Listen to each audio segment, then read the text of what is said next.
भगवान श्री योगी राम सूरत कुमार की जय।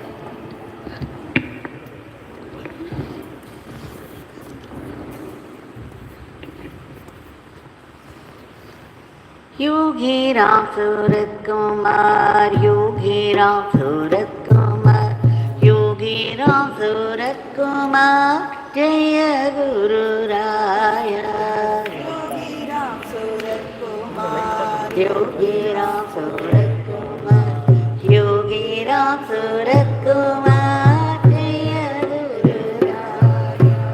योगी राम सूरत कुमार, योगी राम सूरत कुमार, योगी राम सूरत कुमार, जय गुरु राया।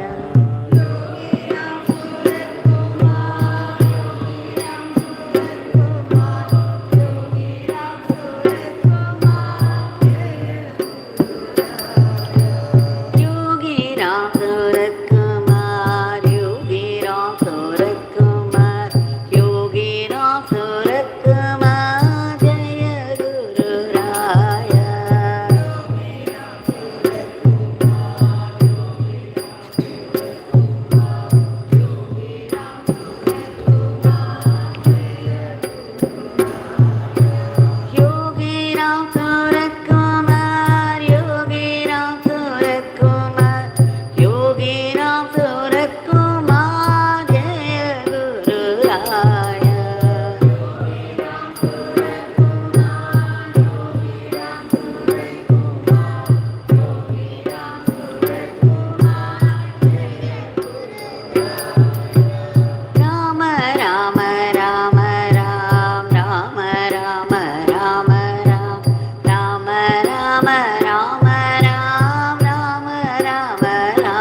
Suratkumar, Yogi Ram Suratkumar, Jaya Guru Raya.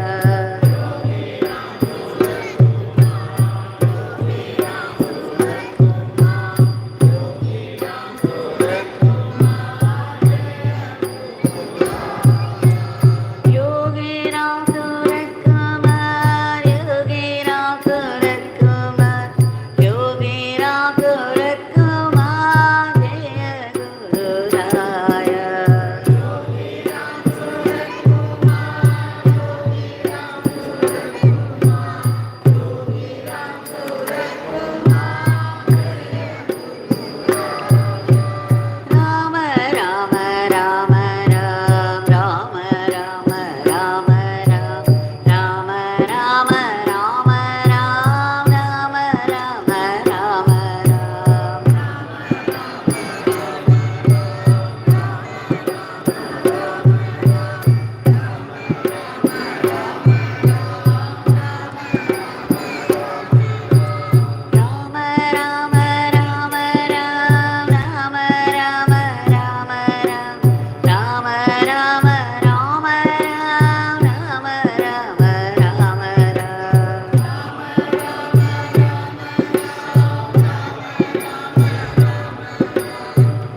Ram Surat Kumar, Yogi Ram Surat Kumar, Jaya Guru Raya.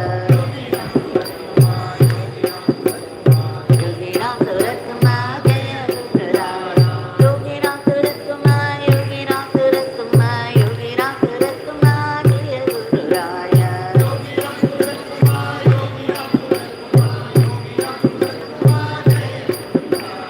Rama Rama Rama Ram, Rama Rama Rama Ram, Rama Rama Rama Ram.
Rama Rama Rama Ram Rama Rama Rama Ram Rama Rama Rama Ram Rama Rama Rama Ram Rama Rama Rama Ram Rama Rama Rama Ram Rama Rama Rama Ram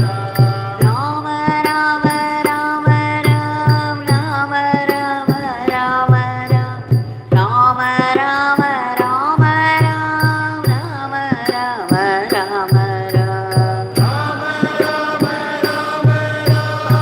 Rama Rama Ram Rama Rama Rama Ram Yogi Ram Surat Kumar Yogi Ram Surat Kumar Yogi Ram Surat Kumar Jaya Guru Raya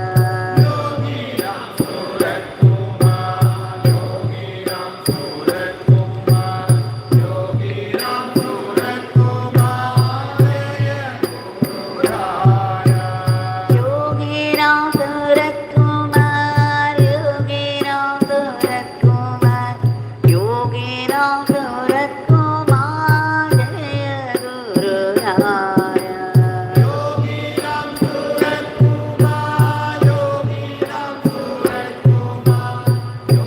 Rama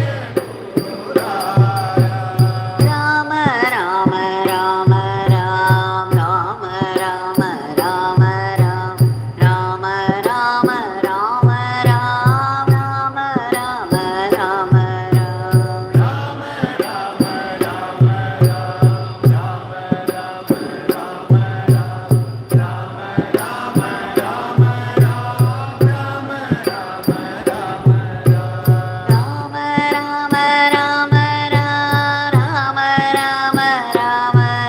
Ram Rama Rama Rama Ram Rama Rama Rama Ram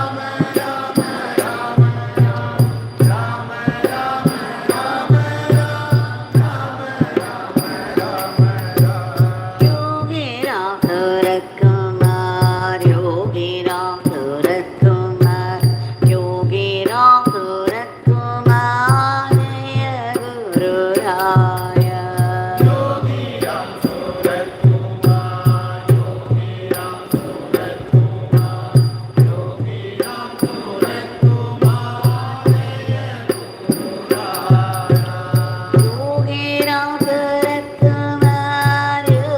Ram Surat Kumar Yogi Ram Surat Kumar Jaya Guru Raya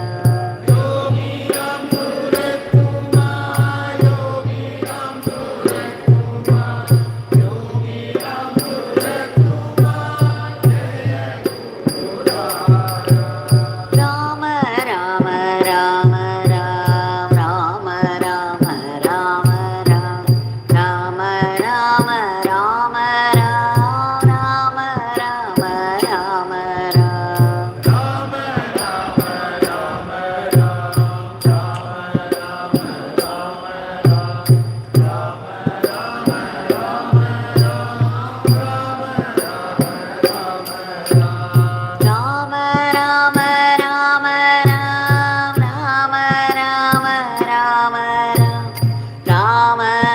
Rama Ram Rama Rama Rama Ram Rama Rama Rama Rama Rama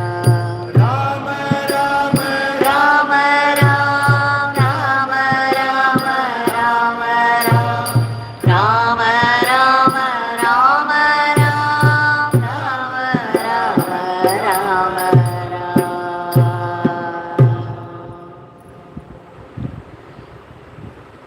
भगवान श्री योगी राम सूरत कुमार की जय।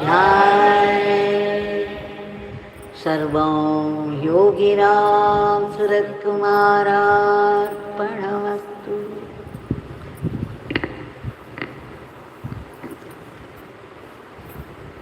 Every day, both in the morning and in the evening, the twilight time meant specially for the worship of the Lord.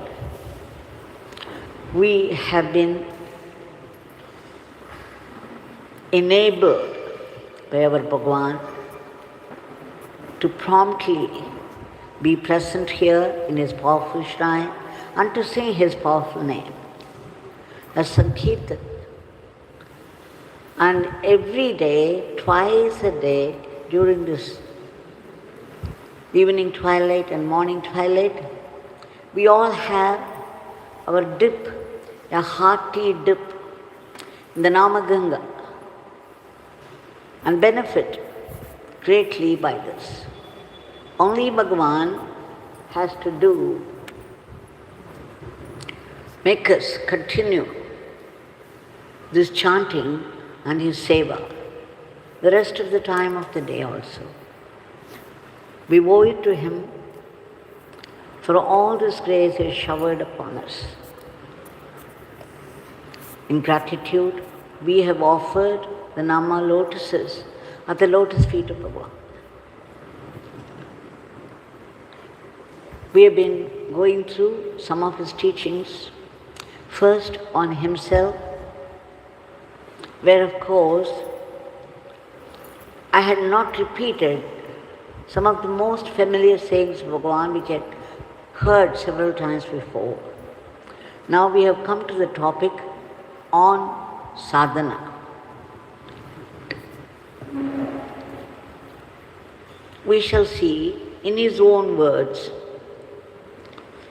He says, be serious about sadhana. Don't be lazy, but do not bother about self-realization.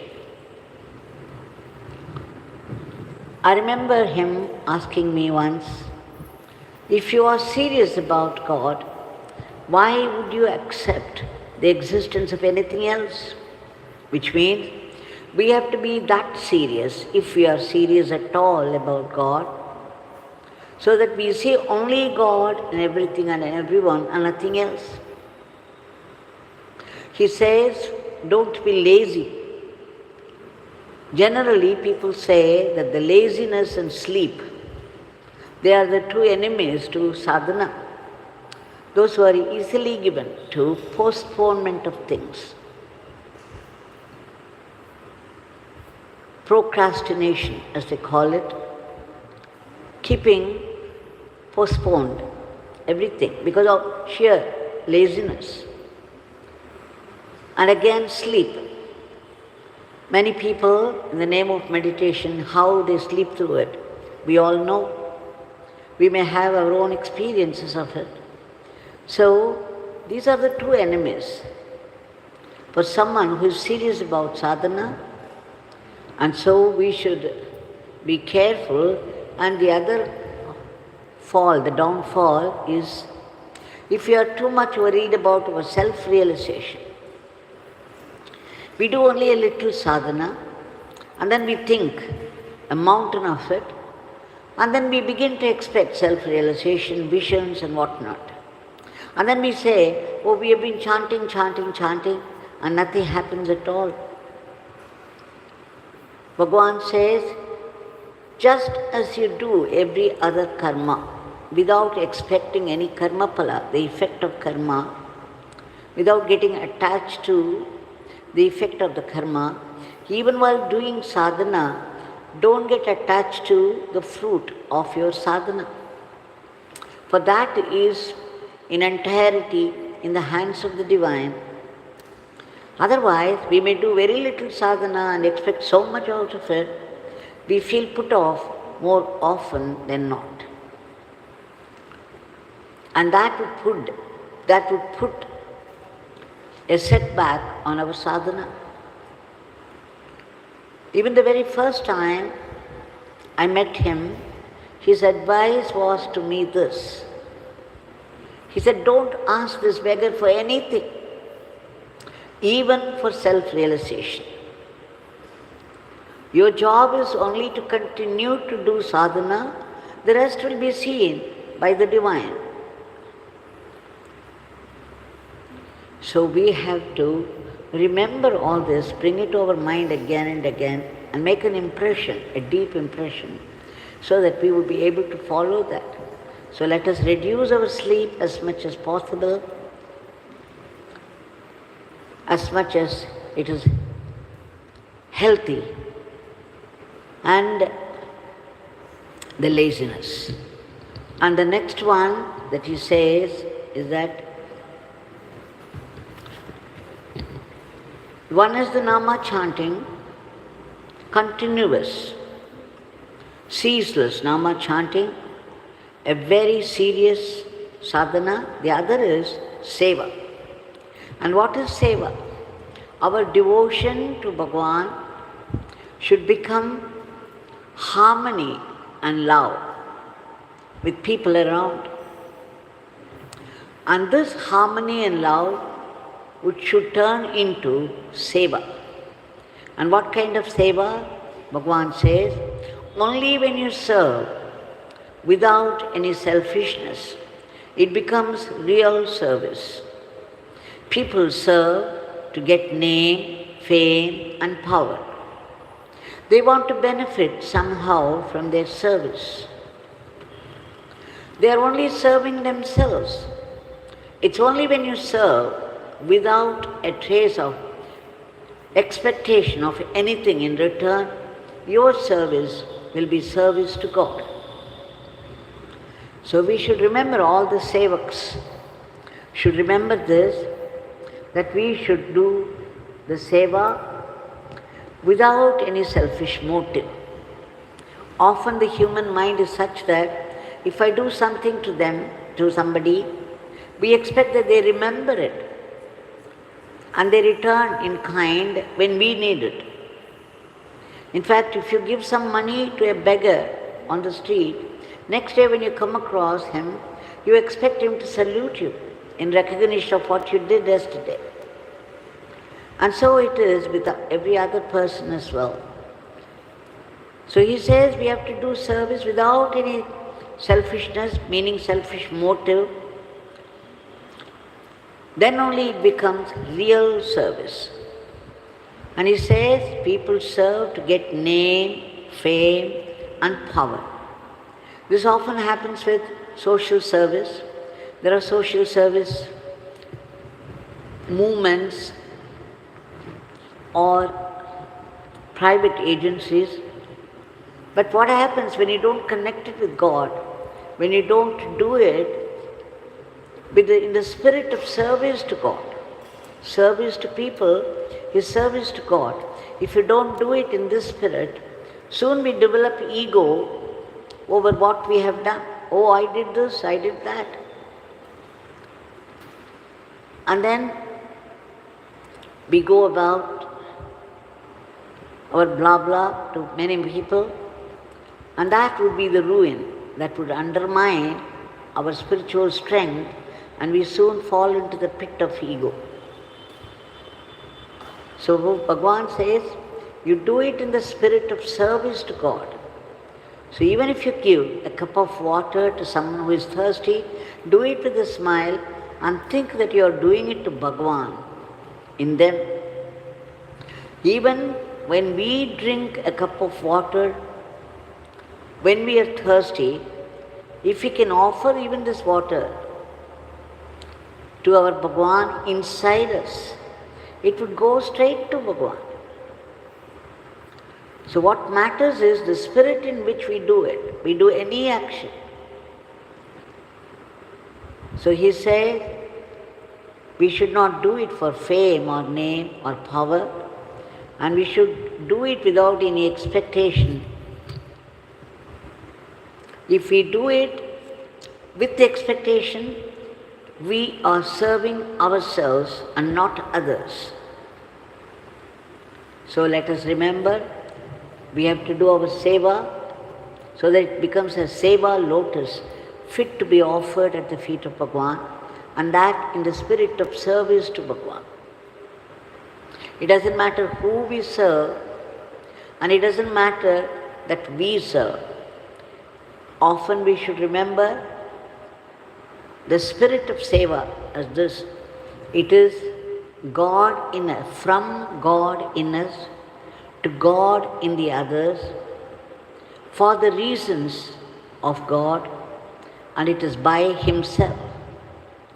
That is, from Yogi Ram Sarat Kumar to Yogi Ram Sarat Kumar, for Yogi Ram Sarat Kumar, by Yogi Ram Sarat Kumar, so that He alone will exist as the spirit of service and none of us will do.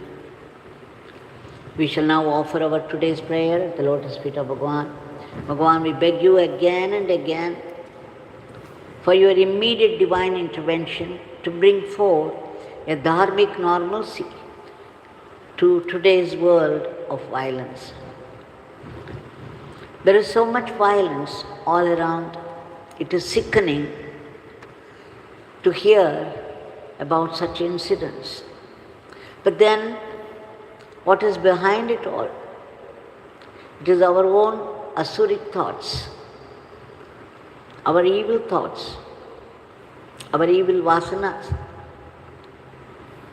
We beg you, Bhagavan, to bring in unity, harmony, order and discipline into the lives of people so that people begin to live a dharmic life with remembrance of God. And Bhagavan, there is already this war going on between the two countries with its disastrous consequences.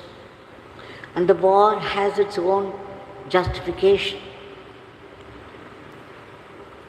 We beg you, Bhagavan, to stop this war immediately so that peace be prevalent. And there should be no mention of the word war at all among the countries of the world. We also beg you to keep under your control those cruel diseases, the killer diseases, and the violent furies of nature and those terrible accidents. Only you can do it, and we beg you to do it. And Bhagavan, please uproot all the negativities of the human mind which are responsible for today's world of violence. In this world, whichever country people belong to, whichever language they speak, and whichever religion they belong to, people undergo punishments for their bad karmas, so the past bad karmas. The law of karma is relentless. It doesn't wait for anybody's faith. Now because of this, they too go through endless suffering sometimes, and that without help or protection. We beg you, Bhagavan, to reach out to all of them and do the needful. We also beg you to protect all those unselfish people who have been slogging for the welfare of the others from unnecessary, unworthy, unhelpful remarks of criticism and aspersion. We beg you again to promote the economy and the growth in varied fields of activity, starting from science and technology to spirituality, so that India would soon reach the highest status of world teacher, to conduct the whole world in the path of dharma, as predicted by the great ones. We also pray to you in all earnestness and sincerity for ceaseless and joyful chanting of your powerful name and unbroken remembrance of your leelas and teachings, so that we bring them to our mind again and again until we assimilate and then make it into our Atma Shakti. We know that all of us, all the creatures of the cosmos, are only instruments in your hands. In fact, if we should go a little further ahead, we are all puppets in the hands of the divine puppeteer, or should I say, programmed robots in the hands of the divine programmer. All the same, we beg you to bless us to be sattvic robots, sattvic instruments, sattvic puppets, and never the Rakshasic evil puppets in the divine world drama that is going on from eternity to eternity. Bhagwan, please bless us to run our everyday life as an offering to you and not be caught by the temptations of Maya. We also seek that ultimate state of the pure awareness, the state of being, the state of bliss and peace of yours. But then we need to be purified. Our mind is full of our past vasanas, the residual, latent tendencies of our past karmas, and then growing desires for worldly possessions. With the result, there are sudden attacks of fear, turning into killer fear sometimes. And of course, this poisonous anger, jealousy, vengeance. And there is again this passion, self-pride, and above all, the grumbling. We compare ourselves with other people and pick up something which we do not possess, which may not need, but then we begin to feel that we lack in this, and then we blow it out of all proportion.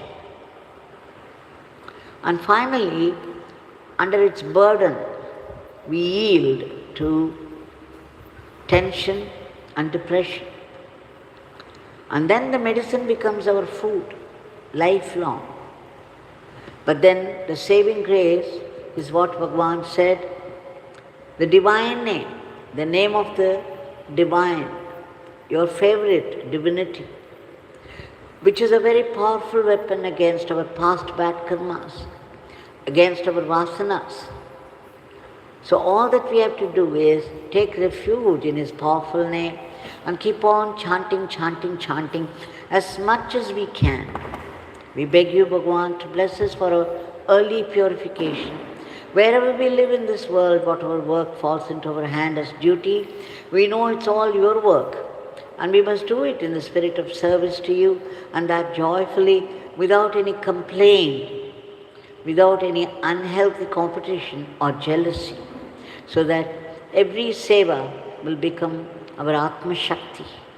And Bhagavan, please bless us to practice acceptance of whatever life brings to us, be it a joy or grief. Coming from you, it can only be a great blessing meant for our greater good, greater spiritual growth, and closer kinship with you. When a bad karma begins to play up, the whole life changes from bad to worse, or from good to bad and bad to worse.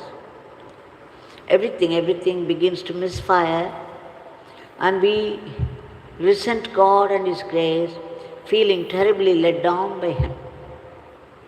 We try to move away. We also blame others bitterly for our own failures, little realizing that it's we who invited our own sufferings by our past karmas, that we cannot escape from their punishment. The divine justice is relentless. But at the same time, our Bhagavan puts a blessing in each punishment which would push us back to God, and a higher wisdom would be born out of each adversity. And what is it? Whatever we hold as security and strength in this life, be it power or money or fame or relatives and friends, in the moment of need, they would be cut off from us by a strange arrangement of circumstances, and then we would be made to realize that God is our only strength and security. When this happens, there is clarity in thinking and purity in the heart, and then God begins to reveal Himself in His glory. Bhagavan, we beg you To bless us to know that it's only your sankalpa, your will, that's behind all the happenings of life and the world. And please bless us to be grateful to you even for the sufferings of life. We seek your powerful blessings for all the species of the cosmos to be lifted to a higher plane. And finally, we seek redemption, liberation from the vicious cycle of births and deaths, repeated births and deaths. They say for each soul, there are 84 lakhs of lives. You can imagine how many lakhs of lives we would have passed before we came to this human life. And now, our ego, our utter selfishness is the block.